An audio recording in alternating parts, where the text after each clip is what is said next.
New proposed net metering changes. Pay attention to this one. I just got off of a meeting with MB Power, and they are going to be proposing some new net metering changes. We haven't had a change to our net metering plan, jeepers, as far as I've been involved in solar, which is a very long time. So stay tuned. This could be a long video. Watch it later if you want, but I'm going to talk about what I learned in this meeting. So everything here, keyword proposed, okay? So you guys have listened to me in my seminars and whatnot, and we kind of know that there's going to be some rate change coming. And thank you for MB Power. They only gave us 4 hours notice. Well, I say that. Maybe a day or two's notice before they introduce these proposed changes, and we were invited as stakeholders in the business, which they're not really asking for input. They're just giving us a 4-hour heads up before they file this with the EUB, because it has to go through the Energy and Utilities Board to have any changes. So I may join or try to join the Energy Utilities Board and try to have a say in there and make sense of it. I understand both sides, MB Power and the consumer. So a lot of this stuff makes sense to me. Personally, it doesn't, well, other than affecting business. Personally, at my house, it doesn't matter, I'm off grid. However, let's get into it. So there was a rate design meeting today, and we went through some slides. I did record the meeting. I just want to make sure that I can share this stuff with you, or share the slideshow or whatnot. But anyways, I'll talk about some of the changes. So net metering right now, we are given, when we make a kilowatt hour, we can send that kilowatt hour back to the grid if we didn't use it locally, and we can store it for later, and we'll get that kilowatt hour back at night or on a rainy day or in the winter time. We can store it, and then at the end of April it goes away if you didn't use it. So you have to use all your credits by the end of March. Sorry, I think I said May. So the end of MB Power's fiscal year end. So excuse me, we'll start on some positive notes. So the proposed changes to the net metering: if you have credits at the end of the year, they're not going to zero on the new program. You're going to be able to carry them over, and I think they're going to be paid out in the form of a credit. So that's a positive. Another positive is the cap right now on net metering is 100 kilowatts, and they are going to make that be open to 500 kilowatts, half a megawatt, with a megawatt being available for on a case-by-case basis. So what does that mean for the residential guy? Nothing. I've never seen a 100 kilowatt residential spot, but farms, commercial buildings and stuff, that's good news. Also, more good news, they are going to allow what's called virtual net metering. I think in some place they call amalgamation. So they allow you to produce electricity, say one residence or one business, and offset a power bill somewhere else. So instead of building a great big solar farm right in the middle of the city, maybe you can offset it elsewhere. So virtual net metering, that's a plus. That's a cool thing. I'm trying to stay on the good news here, and then I'll haul you into the bad news, I guess, after. So grandfathering, this is one I'm going to fight, because there is some bad news that we'll talk about. If you're an existing net metering right now, you can stay on that plan they're proposing 10 years. My argument is, my customers today, we've had customers commissioned today, they have a lifetime system expectation of 30 years. So they're building these systems banking on a 30-year life, and I would like to have them have the option to stay on net metering for 30 years from maybe the install date, and they want to just do 10. So there's not enough net metering customers to really make a huge change with our entire power grid right now, but I can see how MB Power is preparing for it in the future. So I think that's important. I'd like to see a 30-year on that. I was going to say indefinite, but so if you want to stay on the current net metering, and you don't know that if you want to or not, because I'm not done this video, but if you want to stay on it, you have to have been installed on approved on net metering before October 31st, 2026. So I'm not sure when these changes are going to get pushed through, when the EUB sits and fights. I thought it was only once a year, but I'm going to have to do some research on that. So, and the latest that anyone will be able to do it is March 31st, 2033. Anyways, maybe it was 32. Anyways, I'll have to look into that. Keep in mind, this is proposed.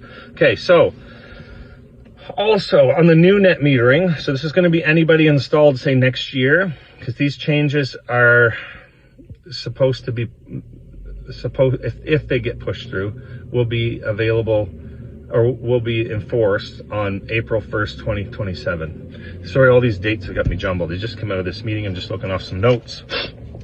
So on the new net metering, they are proposing demand charges on residential customers. I got to put some videos out about demand charges, but it's basically how much you pulled from the grid at any point during the 1 month. On commercial customers out there, you know that what a demand charge is. It's how much you loaded the grid for, I think it's a 15-minute period, and then they charge you based on how much you required from the grid. Like how much, I always talk about how it's like how much you revved your engine in the run of a trip or something like that. You know, you pulled on the grid, you ran a whole bunch of stuff at one given time, and it pulled on the grid that much. They're going to give you a demand charge on that. So good and bad. The good is you can mitigate that with the battery, because we can set how much you pull from the grid, and anything additional you can pull from the battery. So battery is going to make a lot of sense. And if you follow me in the past, you'll understand the game of chess that we were playing with MB Power, and how any bad changes, we'll call them bad changes from a customer's point of view, can be mitigated with battery. So here's the big one. Okay, when we send a kilowatt hour back to the grid, we get a 1-to-1 back and forth. We can get that kilowatt hour back for later. In St. John, you have to send 2 kilowatt hours to the grid in order to get 1 kilowatt hour back. In California, you have to send 3 kilowatt hours to the grid to get 1 back. So under the new net metering changes, what's it going to be? It's going to be worse. That's what I've gathered from this. It is not going to be the full retail value. And the reason behind that is because us solar net metered customers are not paying our fair share. So that tells me a couple things. It tells me that the cost of being connected to the grid is not just wrapped into your service fee. It's wrapped into the volume of electricity that you're using as well. So there's I can call MB Power out on that a little bit. So everybody should be paying their fair share if they pay that service fee, but clearly it's not enough. So we'll say the cost of distribution and connections and all that, and keeping the lines clear and infrastructure upgraded, is rolled into the rate. And the rate is not just for fuel and generation. So something to note. So they're not going to be giving us the full retail value anymore. So I don't know if that's 1-to-1 or 2-to-1 or what. I don't know what that means, but what they're calling it is you will be getting a rate that is the value of solar. So that was something I brought up. I said, what is the value of solar? So we're not going to know that because it's not yet, but maybe tomorrow it's going to be included in the evidence, which is sent to the EUB website tomorrow, apparently. So I'll be checking into that, and I'll let you guys know what the value of solar is. So my question was, like, who dictates what the value of solar is? And is it the value of solar to the utility? Because the value of solar to somebody who has solar is kind of dictated by the customer. If I make a kilowatt hour and send it back to the grid and use it again later, the value of that solar is 16 cents a kilowatt hour right now. So if they come out with time, so another problem I have, I want them to introduce time of use, a potential demand response program, and net metering 2.0, we'll call it, all at the same time, because I can't be for or against this unless I know what's coming in the future. So if we have time of use and we are net metered, because this will happen, they wouldn't tell me when, no info to share on time of use yet, is what was said. So, and they're watching this going, man, he made some pretty good notes. You already did. So the value of a kilowatt hour during time of use for a customer might be 25 cents. Maybe they make it 25 cents a kilowatt hour. That value to the customer is still going to be 25 cents, but I might not send it to the grid anymore. Instead of buying it from the grid, I might take that kilowatt hour that I made with my solar array and I might stick it in a battery, and then I might use it later. Well, the value of solar is now whatever I would have bought it for. So something to note, I don't know what the value of solar is going to be. I think the value of, if I look at it from the lens of the utility, of the value of solar is going to be depending on what they're paying to generate the electricity or buying from someone who we are importing it from. It could be a variable rate. I'm not sure. I really wish they were a little more transparent with that. Kind of left us with a lot of questions. Something that was spoken about a lot was, you know, this might be based on price signal. So that was mentioned twice in this meeting. Price signal, and they mentioned between 7 and 10 p.m. So this would be a hot time to be, you know, it's when time of use rates might apply. So based on price signal, so will there be something that signals that we should be selling?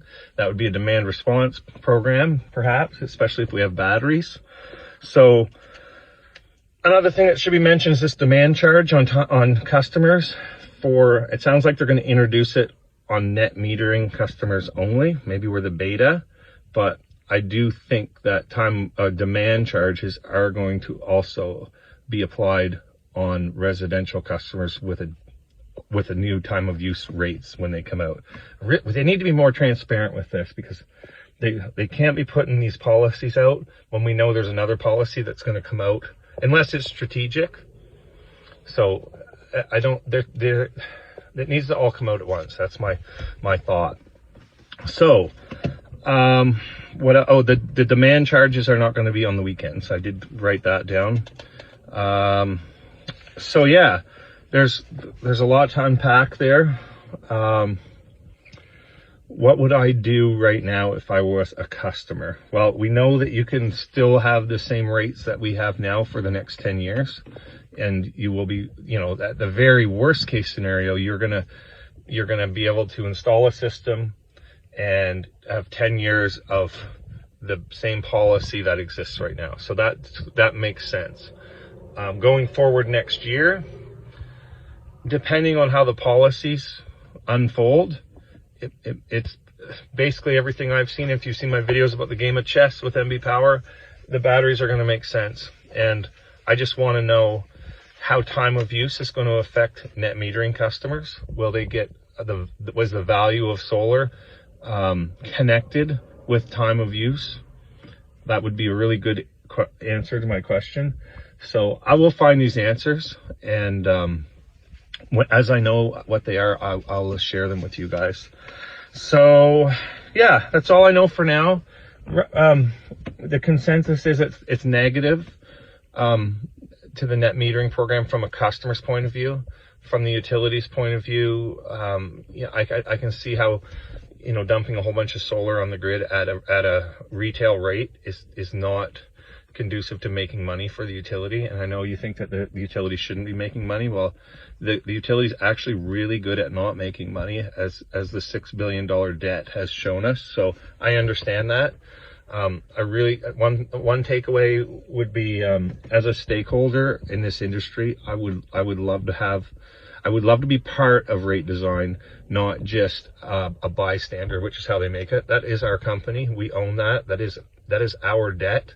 And I think that we should have a say. And I know basically the meeting today, we weren't allowed to say anything. It's like, here's what we're planning to do, and if you want to fight us on it, you got to go to the Energy and Utilities Board, which I get it. So anyway, I hate spending time fighting things, but I mean, it might make sense.